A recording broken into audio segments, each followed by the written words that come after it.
her daim bir takım girişimlere şahit olmuşuz. Toplumsal pay hatlarını derinleştirmek ve bu derinliklerden siyasi çıkarlar elde etmeye çalışmak, toplumsal huzuru inşa etmekten ziyade adeta bir kaos oluşturmaya dönük faaliyetler olarak okumak gerekiyor. Aslında farklılıklar ayrışmanın değil, temelde birlikte yaşam kültürünün de aslında en temel dinamikleri olarak görmek gerekiyor. Çünkü gerek dilsel olsun, gerek etnik olsun, yaratılış itibariyle hemen hemen tüm farklılıklar Rabbimizin aslında adeta yeryüzündeki ayetleridir. Değerli basın mensupları, raporumuzun özellikle tespit, gözlem ve değerlendirme kısmına geçmeden önce tabii ki özellikle bu araştırma komisyonumuzu kurmamızdaki ve bu raporu hazırlamamızdaki amacımız neydi? Bunu ortaya koymak adına ve bu amaca ulaşmak amacıyla da hangi yöntemi takip ettik? Kısaca bir bilgilendirme yapmak istiyorum. Konya'da yaşanan bu katliam şüphesiz her yönüyle araştırmaya tabi tutulmalıdır. Hüdapar olarak gerçekleştirilmiş olan bu katliamın bütün yönleriyle araştırılıp muğlak kalan taraflarının açığa çıkarılmasında ön ayak olabilmek için özellikle de bu konuda bizzat resmi olarak görevli olanların üzerinde de bir baskı oluşturmak, kamuoyu baskısı oluşturmak amacıyla bir araştırma komisyonu kurma gereği hasıl olmuştur. Araştırma komisyonumuz başkanlığında Hüdapar Genel Başkan Yardımcısı Abdullah Aslan, GİK üyesi yine aynı şekilde Cemil Genç ve Hüdapar Hukuk Komisyonu'ndan avukat arkadaşlarımızdan oluşmuş bulunmaktaydı. Yaşanan katliamın tüm boyutlarıyla aydınlatılması ve kamuoyunun doğru bilgilendirilmesi için Genel Başkanımız Sayın Zekeriya Yapıcıoğlu'nun talimatıyla komisyonumuz oluşturuldu ve hemen oluşturulduğu tarih itibariyle Konya'ya hareket edildi. 2 gün boyunca Konya'da komisyonumuz gerekli görüşmeler yaptı. Olay yerini incelemeye tabi tuttu. Özellikle katliama uğrayan Dedeoğlu ailesinin yakınlarıyla görüşmeler sağladık. İki ailenin komşuları olan, ortak komşuları olan ailelerle, farklı etnik kimliklere sahip olan ailelerle görüşmeler yaptık. Dedeoğlu ailesinin avukatıyla bir görüşme sağladık. Adli ve idari mercilerle bir takım görüşmeler yaparak gerekli bilgi belgeleri aldık. Araştırma raporuyla elde edilen bilgi ve kayıtlar doğrultusunda hazırlanmış olup özellikle raporumuz kamuoyunun konuyla ilgili olarak aydınlatılması ve gerçekleşmesi gereken adalete katkı sunmayı amaçlamaktadır. Tabii biliyorsunuz aslında olayın gelişimiyle ilgili meydana gelişi, daha önceki hadiselere ilişkin kamuoyunda, basında çok farklı şeyler söylendi. Ben özetle de hadisenin nasıl gerçekleştiğine ilişkin de kısa bir bilgilendirme yapmak istiyorum. Konya ilinin Meram ilçesi Hasanköy mahallesinde Dedeoğlu ailesinden toplamda 7 kişi katledildi. Konya Şehir Hastanesi morguna kaldırılan aile bireylerinin üzerinden toplam 21 kurşun giriş deliği tespit edilmiştir. Aileyi katleden zanlı daha sonradan arabasıyla yanında getirdiği benzin bidonuyla evin 5 farklı odasında yangın çıkartmıştır. Olay tüm ülkede derin bir üzüntüyle karşılanmıştır. Katliama ve olayın tarafı olan iki aile arasında daha önce yaşanan adli hadiselerin nedenleri hakkında yetkili makamlar tarafından kamuoyunu tatmin edecek derecede bir izah yapılmadığından kamuoyunda hadisenin gerçek sebeplerinin öğrenilmesine ilişkin haklı bir beklenti oluşmuştur. Değerli basın mensupları, Dedeoğlu ailesi, kısaca aslında bahsetmek istiyorum Dedeoğlu ailesinden. 24 yıl önce Konya'ya taşınmış Karslı bir ailedir. Aile hayvancılıkla uğraşan, kendi halinde hayatını sürdüren bir ailedir. Dedeoğlu ailesi ikamet ettiği evin karşı komşusu olan ve yaklaşık 100 metre mesafede oturan Keleş ailesiyle 2010 yılında yargıya intikal eden bir hadise yaşamıştır. Bu husumet 2012 yılı itibariyle aslında göreceli olarak sona erdirilmiştir. Keleş ailesi pazarcılık işiyle uğraşan ve evinin yakınında sebze tarlaları olan bir ailedir. Dedeoğlu ailesi ara ara Keleş ailesinin yanında tarlada işçi olarak da çalışmıştır. 2010 yılında yaşadıkları anlaşmazlık sona ermiş olsa da hep biliyorsunuz bu katliam hadisesiyle ilgili olarak 2010 yılındaki hadiseden bahsediyor.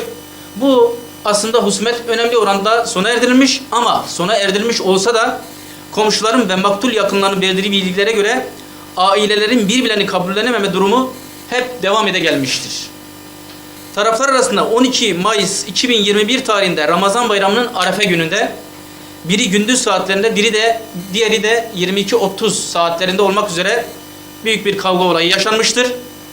Her iki aileden iki grup şeklinde bir kavga olayı meydana gelmiş. Dedeoğlu ailesi ve yakınlarının verdiği bilgilere göre kavga sırasında saldıran tarafın 60'a yakın kişi olduğu yönünde beyanlar mevcuttur. Yargıya intikal eden fail sayısı Keleş ailesinden 9. Komşuların gözlemleri ise olayda saldıranların yani yaklaşık olarak 15 ile 25-20 arasında değişkenlik gösterdiği noktasındadır. Bu saldırıda Dedeoğlu ailesinden ikisi ağır olmak üzere 7 kişi ağır yaralanmıştır. İkisi ağır olmak üzere 7 kişi yaralanmıştır. Keleş ailesinden 9 kişi gözaltına alınmış. Devamında 6 kişi tutuklanmış. Yani katliam hadisesinden önceki 12 Mayıs hadisesinden bahsediyorum. Yaklaşık olarak yani bir 50 gün öncesine tekabül eden hadise. Burada Keleş ailesinden 9 kişi gözaltına alınmış bu hadisede. 6 kişi öncelikle tutuklanmış. Akabinde bu 4 kişi peyderpey tahliye edilmiştir. Tutuklamalar sırasında arasında katliam faili olarak tutuklanan Mehmet Altun'un ablası ve eniştesi de bulunmaktadır. Katliam faili olarak yargılanan şahsın ablası 57 gün sonra serbest bırakılmış. Eniştesinin tutukluluğu ise yani bu katliam hadisesinin gerçekleştiği sırada da devam etmiştir. 12 Mayıs'ta gerçekleşen ve ağır yaralananın olduğu kavgadan sonra aileler arasında ufak çaplı da olsa 3 kavgadan bahsedilmektedir. Komisyonumuzun edindiği bilgilere göre 12 Mayıs olaylarından bir süre sonra taraflar arasında barış görüşmeleri ve müzakereler olmuştur. Dedeoğlu ailesi barış için zaman talep etmiştir. Bizim edindiğimiz bilgilere göre bu yani barış müzakereleri, görüşmeleri daha çok iki ailenin avukatları üzerinden yürüyen bir süreçtir. 31 Temmuz günü katliamın faili Mehmet Altun arabasıyla Dedeoğlu ailesinin evinin önüne gelmiş. İlk gelişte kapı önünde 15 dakika civarı aileden 2 kişiyle ayakta konuştuktan sonra arabasına binerek ayrılmıştır. Biliyorsunuz basına yansıyan 1 dakikalık video görüntüsünde sadece katledilme hadisesi verilmişti. Aslında yaklaşık olarak yarım saatten fazla aslında bir videonun olduğunu biz haricen böyle bir bilgiye ulaştık. Ve burada da bu katliamı yapmadan önce fail kapının önüne geliyor. 2 kişi, Dedeoğlu ailesinin 2 kişiyle görüşüyor. Sonra ayrılıyor, gidiyor. Sonra arabasıyla tekrar geri dönüyor. Ve daha sonra bildiğiniz görüntülerle katledilme hadisesi gerçekleşiyor. Katliam bahçede gerçekleştirilmiş. Maktullerle yaklaşık olarak bahsettiğim üzere 21 kurşun sıkıldığı şeklinde bir bilgi var.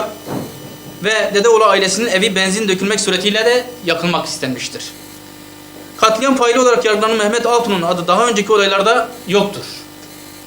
12 Mayıs 2021 tarihli kavgadan sonra olayın medyada yansıması ve siyasi zemine çekilmesi sonrasında katliam zanlısı Mehmet Altun'un bazı gruplarla temas kurup kurmadığı, silahın nereden temin ettiği, azmettiren ve yardım edenin olup olmadığı olayın şu an itibariyle karanlıkta kalan yönleridir. Yapılan görüşmeler ve topladığımız bilgiler kısaca nelerden ibaret, ben bu kısma da girmek istiyorum. Çünkü bahsettiğimiz yani gözlem, tespit ve değerlendirmemizin anlaşılması noktasında bu hususların da özellikle açıklığa kavuşturulması gerekiyor. Komisyonumuz olay öncesi ve olay anı ile ilgili olarak mahalle sakinleri ve olayın tanıkları ile ilgili görüşmeler yapmıştır. Olayın sağlıklı bir şekilde değerlendirmesi için aynı gün içinde katledilen ailenin yakınları, komşuları, ailenin avukatları ve adli mercilerle görüşmeler yapılmıştır. Olay öncesinde aile fertlerinin basına konuyla ilgili verdikleri demeçler ve adli mercideki ifadeler de olayın sahiplerinin daha iyi anlaşması açısından önem ifade etmektedir. Bu ifadeler ve görüşmelerde elde edilen bilgileri olduğu gibi yalın haliyle şeffaf ve objektif bir şekilde biz raporumuza almış bulunmaktayız. Çünkü dediğim gibi olayla ilgili olarak katledilen ailenin katledilmeden önce basına vermiş olduğu demeçler var. Bu demeçlerde olayın bir takım siyasi sahiplerle işlendiği, işte Kürt olduklarından dolayı kendine bir saldırı yapıldığını, kalabalık bir topluluk tarafından saldırı yapıldığına ilişkin demeçler verilmişti. Tabii biz bu demeçleri dediğim gibi raporun içerisinde yazılı olarak derc etmiş bulunmaktayız. Bahsetmiş olduğum komşuların, iki ailenin ortak komşularının beyanlarını yine ayrıntılı olarak raporumuza almış bulunmaktayız. Dedeoğlu ailesinin avukatının beyanları, adli mercilerden almış olduğumuz beyanlar ve Dedeoğlu ailesinin yakınlarının vermiş olduğu röportajlardan olduğumuz yazılı metinleri raporumuza ayrıntılı olarak özellikle de yalın haliyle almış bulunmaktayız ki kamuoyunun hakikaten bu konuda kim ne söylemiş, olay nasıl gerçekleşmiş tüm yönleriyle, tüm taraflarıyla aslında sağlıklı bir bilgiye ulaşması açısından önemli olduğunu düşünüyoruz. Tabii bütün bunlardan yola çıktıktan sonra komisyonumuz Konya'dan ayrıldıktan sonra daha doğrusu ayrılmadan önce yaklaşık olarak 14 kişi bu olayla ilgili olarak gözaltına alınmıştı. Ayrıldığımız gün itibariyle 14 kişiden 10 kişi tutuklandı.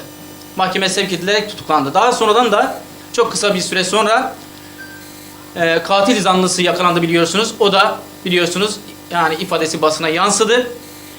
Bütün bunlardan yola çıkarak komisyonumuzun, araştırma komisyonumuzun edinmiş olduğu gözlem, tespit ve değerlendirmeleri şu şekildedir. 1. Konya, Osmanlı döneminden itibaren aldığı göçlerle birlikte 200 bin civarında Kürt'ün yaşadığı kadim bir şehirdir.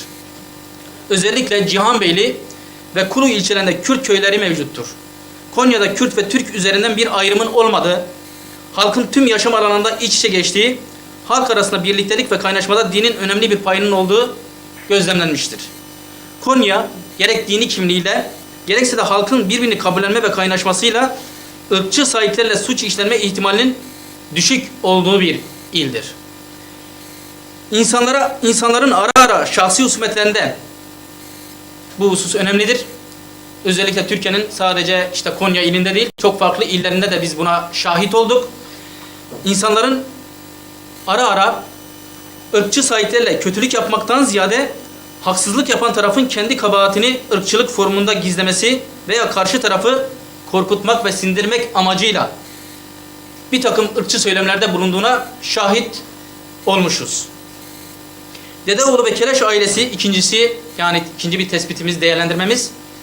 Dedeoğlu ve Keleş ailesi arasındaki husumetin şiddetlendiği ilk dönemlerde ırkçı bir takım cümlelerin sarf edildiği, tehditleşmenin olduğu ortaya çıkmış ve belirtilmiş olsa da bunun kişilerin mensup olduğu etnisiteden taraftar bulmak ve karşı tarafı bunun üzerinden korkutmak amaçlı olabileceğini değerlendiriyoruz. Husumetin adli bir olay ile başladığı, olayın olduğu mahallede Türklerin ve Kürtlerin yıllardır uyum içinde yaşadığı, ırkçılık üzerinden bir çatışmanın yaşanmadığı, aynı mahallede yaşayan Kürt ve Türk aileler tarafından dile getirilmiştir. Üstelik iki aile arasında gerçekleşen 3-4 kavgada da aile bireyleri dışında kimsenin var olmaması olayın iki aile arasında var olan husumetten kaynaklandığını göstermektedir. Kanaatimizce iki aile arasında husumet ve katliam olayı adli bir olaydır. Katliamın asıl saik ve sebepleri Türk-Kürt çatışması değildir. Kavga olayının büyümesinden sonra Keleş ailesi ırkçı bir takım tehditlerde bulunduğuna dair beyanlar var, emareler var. Bunu kimse inkar edemez. Ancak mahallede oturan diğer Türk ve Kürt aileler gerek bu olay esnasında gerekse daha önceden hiçbir şekilde etnik bir ayrımcılık söyleminde bulunmamış ve mezkur olaylarda da taraf olmamıştır. Kavgalarda her iki hasım tarafın akrabaları dışında üçüncü şahısların yani mahallede oturan iki ailenin akrabaları dışında gerek bu soruşturma dosyasında böyle gerekse de orada oturan Türk aileler ve Kürt ailelerin beyanında da bu böyle geçmektedir. Bunların dışında yani iki ailenin akrabaları dışında mahalleden üçüncü kişiler olayda yok. Hiçbir olayda ama yok. Üçüncü şahısların olmaması olayın bir Türk-Kürt anlaşmasından öte adli anlaşmazlıklar üzerinden geliştiğini göstermektedir. Haricen yapmış olduğumuz araştırmalarda Keleş ailesinin herhangi bir siyasi parti üyeliğinin olmadığı, maktullerden Yaşar Dedeoğlu'nun 2011 yılında Meram AK Parti ilçe teşkilatına üyelik kaydının bulunduğu yönünde bir tespitimiz var. Tabi bundan kastımız şu değildir. Ailelerin herhangi bir siyasi anlayışının olmadığı, herhangi bir siyasi partiye yakınlığının olmadığı şeklinde değil. Resmi olarak Keleş ailesinden herhangi bir partiye üyelik kaydının olmadığı ama Keleş Dedeoğlu ailesinden ise katledilen Yaşar Dedeoğlu'nun 2011 tarihi itibariyle Meram AK Parti ilçe teşkilatında bir üyeliğinin bulunduğu noktasında bir tespite ulaştık. Üçüncü bir değerlendirmemiz, tespitimiz, taziye esnasında görüştüğümüz Dedeoğlu ailesinin yakınları bazı kesimler tarafından katliam hadisesinin Kürt-Türk çatışması olarak lanse edilmesinden son derece rahatsızlık duyduklarını belirtmişlerdir. Katliam hadisesinin iki aile arasında sınırlı kalan bir husumetten kaynaklandığı ortadayken sanki mahallede yaşayan tüm Türklerin ve Kürtlerin gruplaşarak olayda taraf oldukları şeklinde paylaşımların ve haberlerin asla gerçekleri yansıtmadığını belirten aile yakınları birilerinin bilerek bu olayı çarpıtmak istediklerini söylemişlerdir. Bununla birlikte Dedeoğlu ailesi 12 Mayıs'taki kavga olayından sonra Keleş ailesinin fertlerinin tutuklanmasıyla birlikte kendilerine baskı yapmak ve korkutmak ve sindirmek maksadıyla biz ülkücüyüz, devlet bizim arkamızda, sizi buradan süreceğiz şeklinde ırkçı söylemde bulunduklarını dile getirmişlerdir. Dördüncü tespitimiz, Dedeoğlu ve Keleş ailesi arasında yaşanan kavga olayında mahallede oturan Türk ve Kürt aileler, imam, muhtar, siyasi parti temsilcileri, STK, yöneticileri ve kanaat önderleri tarafsız kalmışsa da husumetin barış ile sonuçlanması için yeterince çaba ve girişimde bulunmadıkları da çok açıktır. Dediğim gibi barış görüşmeleri ve müzakere görüşmeleri genellikle avukatlar üzerinden yürümüş ve tabiri caizse kısmen de aslında resmi bir boyutta kalmıştır. Bu durum alışılagelmiş toplumsal değerlerimizin aşındığını ve toplumsal dayanışmanın zayıfladığını, manevi dinamiklere sahip sivil toplum anlayışının gerilediği ya da geriletildiği ve bireyselleşmenin arttığı gibi kötü bir gidişata da çok bariz bir şekilde işaret etmektedir. Kanaatimizce elinde güç ya da yetki olan kişi ve kurumların gerekli arabuluculuk girişimde bulunmalarıyla bu ve benzer vahim olayların yaşanması önlenebilir. Bir başka değerlendirmemiz, bir ailenin bir günde yok olup gitmesi olağanüstü dönemler dışında aslında çok da rastlanır bir durum değildir. Bir yandan katledilen ailenin Kürt olmasından dolayı olayın ırkçı sahiplerle işlendiği çeşitli medya platformlarında sıkça işlenmiş ve bunun üzerinden halkın katliamdan dolayı oluşan öfkesi karanlık bir takım yönlere kanalize edilmeye çalışılmıştır.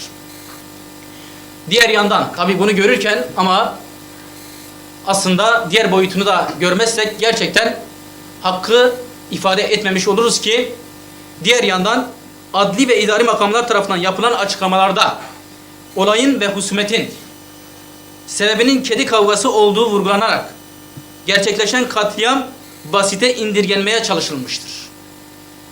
Bu durumun katliama uğrayan ailenin yakınlarının acılarını arttırdığını, katmerleştirdiğini, oluşan infiali daha da fazlalaştırdığını ve idari makamlara olan güveni de sarstığını açıkça gözlemlemiş bulunmaktayız. Böyle hassas bir olaya, başta mağdur ailenin yakınlarının hissiyatı olmak üzere hak ve adalet göz önünde bulundurularak yaklaşılmalıdır. İlk aşamada olay bütün yönleriyle olmasa da kamuoyunu tatmin edecek yönleriyle rahatlıkla ortaya konulabilmelidir. Ve elde edilen bilgiler cesur bir şekilde kamuoyuyla paylaşılabilmelidir. Dedeoğlu ailesi katliamında devlet yetkilileri gerekli ve doğru bilgileri kamuoyuyla paylaşmada açıkça yetersiz kalmıştır. Bu durum karanlık ve kirli ellerin mezkur olay üzerinden provokatif haber yapmalarına ve olumsuz algı oluşmalarına kapı aralamıştır.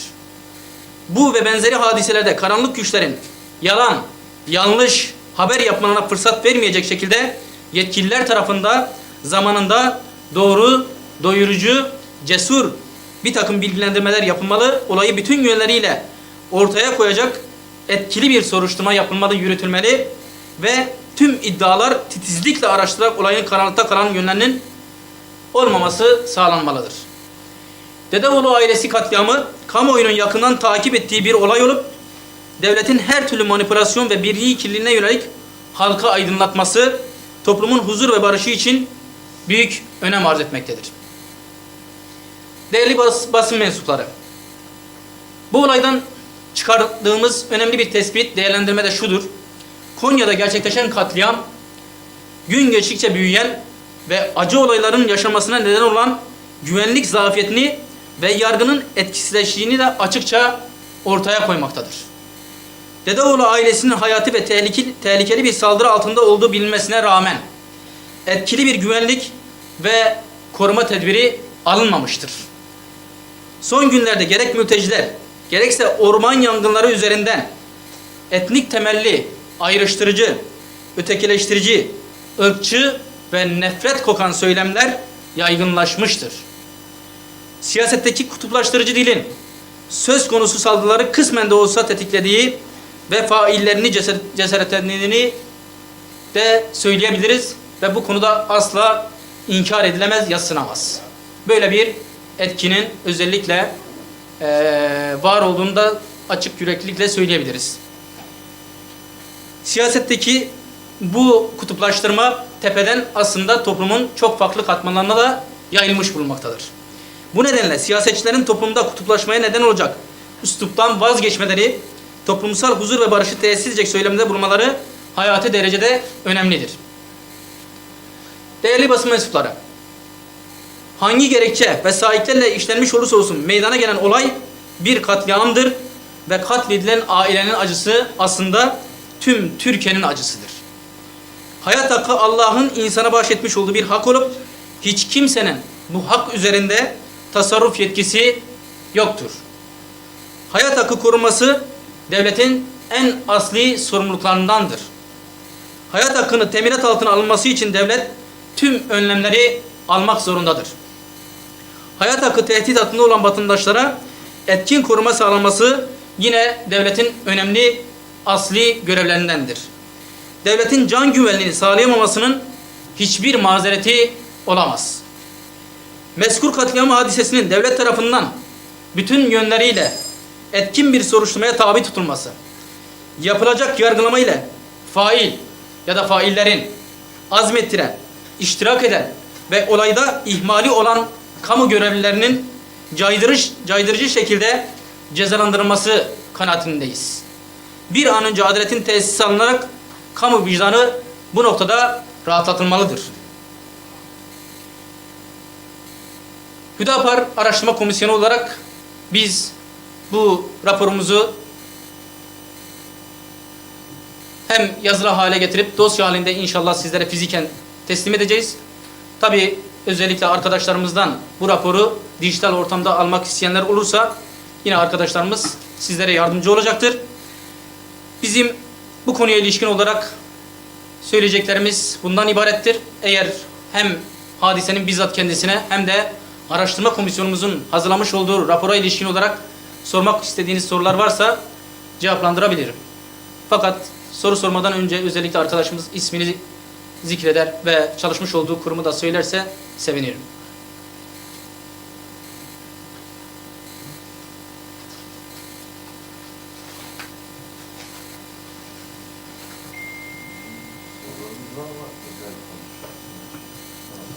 Evet.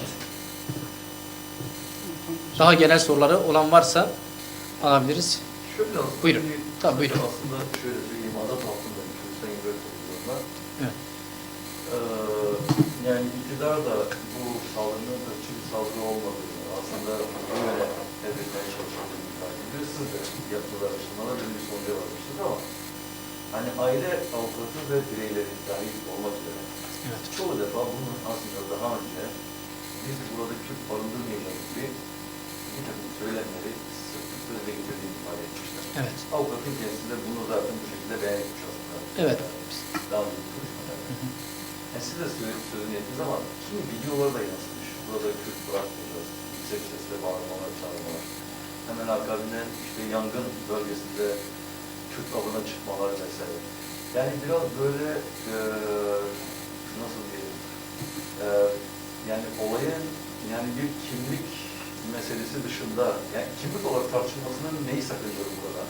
Bir kimlik meselesi olarak tartışılması neyi sakıncalı sizce? Diğer bir tarafı, hani adli olarak elde hiçbir bulgu yok mesela gösterebileceğimiz. Yani ben mesela bir gazeteci olarak şu ana kadar gördüm ama yani siz de adli bir memuru biliyorsunuz. İktidarda dönüşüyor.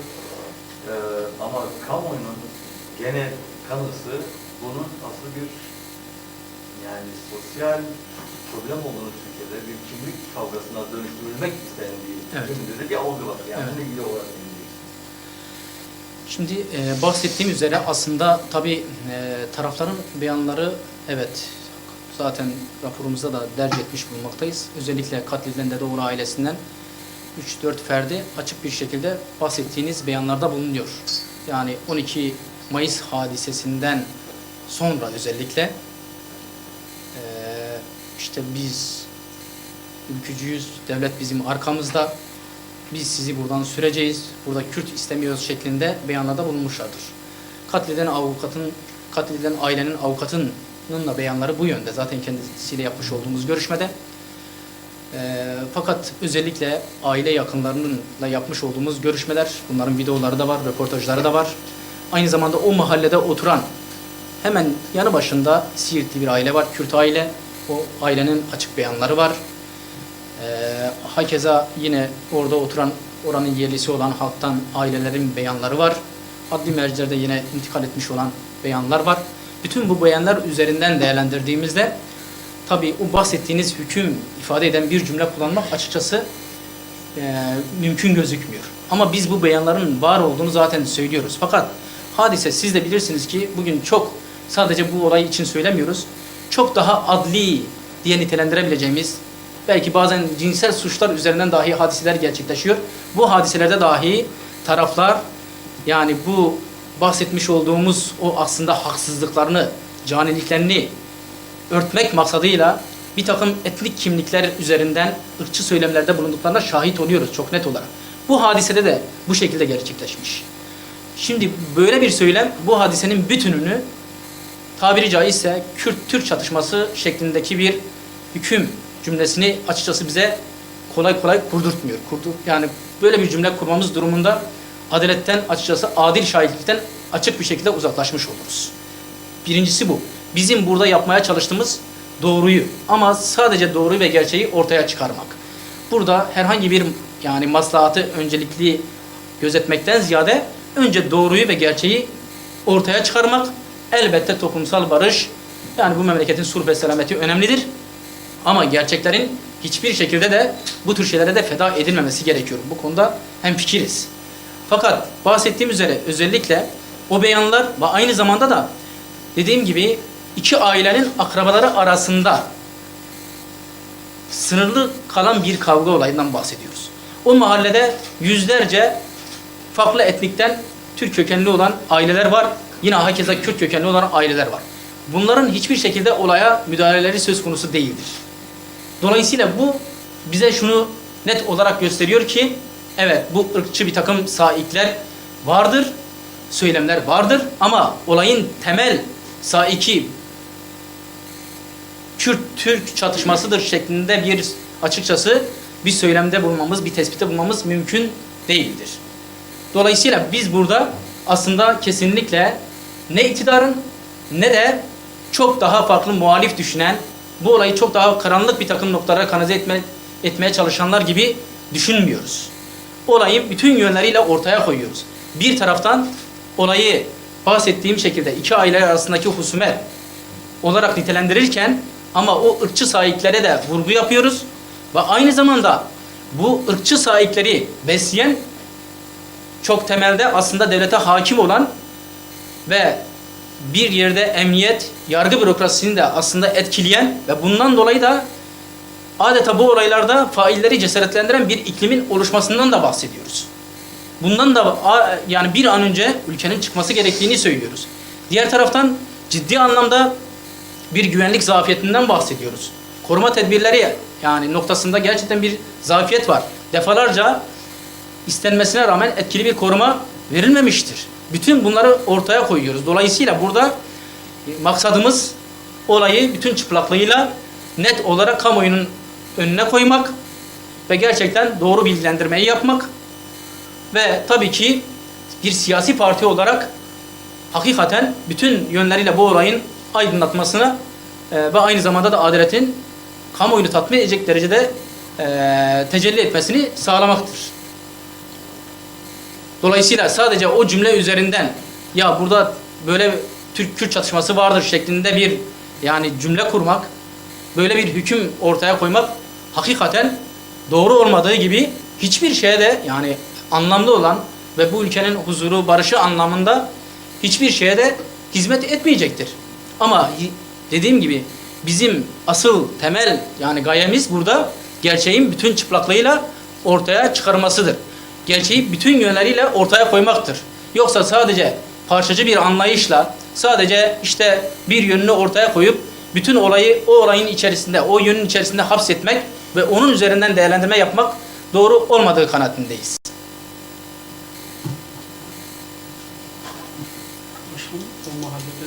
O mahallede Kürt ve Türklerden sorduk ya. Evet. Buradaki diğer etnik grupla ilişkilerimiz. Evet.